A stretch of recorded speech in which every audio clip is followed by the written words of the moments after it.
Hola, soy un cristiano reformado y aquí podrás escuchar mis blogs a través de estos podcasts. A menudo se escuchan en canciones las palabras somos libres. ¿Qué tanta verdad hay en ello? Basándonos en Romanos 6, 15 al 23, quiero que veamos lo que dice la Biblia al respecto. Dice, ¿qué pues? ¿Pecaremos porque no estamos bajo la ley sino bajo la gracia? En ninguna manera. ¿No sabéis que si os sometéis a alguien como esclavos para obedecerle, sois esclavos de aquel a quien obedecéis, sea del pecado para muerte o sea de la obediencia para justicia?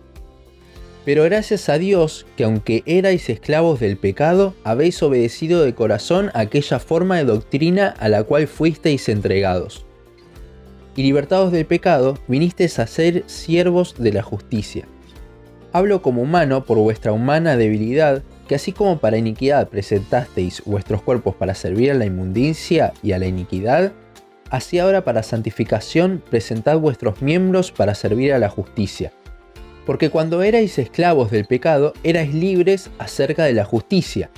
Pero ¿qué fruto teníais de aquellas cosas de las cuales ahora os avergonzáis? Porque el fin de ellas es muerte. Mas ahora habéis sido libertados del pecado y hechos siervos de Dios. Tenéis por vuestro fruto la santificación y como fin la vida eterna. Porque la paga del pecado es muerte, mas la dádiva de Dios es vida eterna en Cristo Jesús, Señor nuestro. Tenemos mucho para analizar en este pasaje. Pablo viene hablando de que ya no estamos bajo la ley, sino bajo la gracia, y por consiguiente el pecado no nos domina más, versículo 15.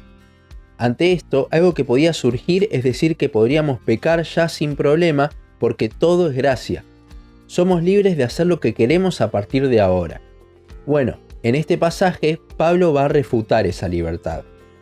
La Biblia deja bien en claro, y Pablo lo repite muchas veces en esta carta, que sin Cristo somos esclavos del pecado.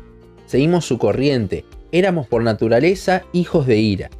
Sin embargo, gracias a Dios, versículo 17, fuimos entregados a Él y le obedecemos. Esto marca que no hay nada que el hombre pueda hacer en la salvación, ya que un esclavo nunca intervenía en la negociación entre un amo y otro cuando lo querían comprar. Dios nos compró por la sangre de Cristo. Lo único que nos queda a nosotros es obedecerle cuando nos llega la noticia de esta compra, el Evangelio. Pero no le obedecemos para salvación, porque Cristo ya nos compró, la obra ya está hecha, sino que allí comienza nuestra santificación. Versículos 19 y 22. Esto habla también de la gracia irresistible. Un esclavo no podía negarse a cambiar de amo si éste lo compraba. Y sabemos que otro amo no nos puede comprar de nuevo, ya que no hay más alto precio que la sangre de Jesús. Pero a la vez queremos cambiar de amo una vez que sabemos de Cristo, y nos son abiertos los ojos por el Espíritu Santo.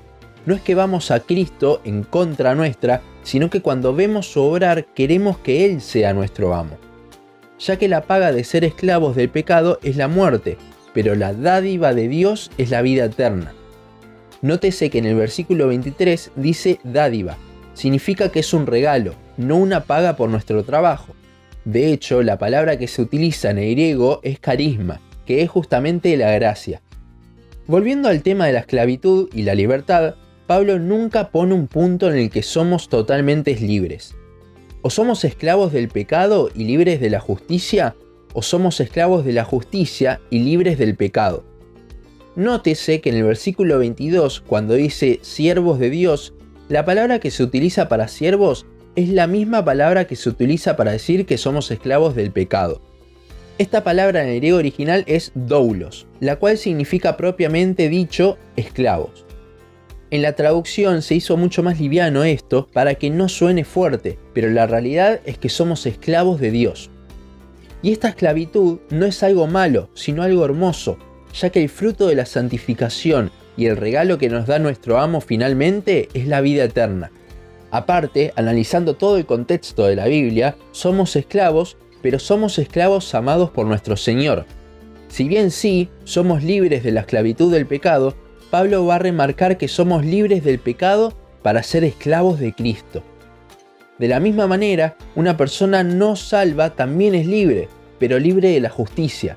Versículo 20. La diferencia está en que al ser libres del pecado, nuestro fin es la vida eterna. Pero si somos libres de la justicia, nuestro fin es la condenación eterna. Mientras siendo esclavos de Dios nuestro fruto es para la santificación, siendo esclavos del pecado, el fruto son cosas vergonzosas, cada vez más pecado. La pregunta entonces no es si somos libres, porque ya sea del pecado o de la justicia, lo somos, sino de quién somos esclavos. Hasta aquí nuestro podcast de hoy. Seguinos en Facebook, Instagram, YouTube y Spotify. En todas nos encontrás como Un Cristiano Reformado. También seguinos en uncristianoreformado.blogspot.com para leer el resto de nuestros blogs. Nos vemos en la siguiente ocasión.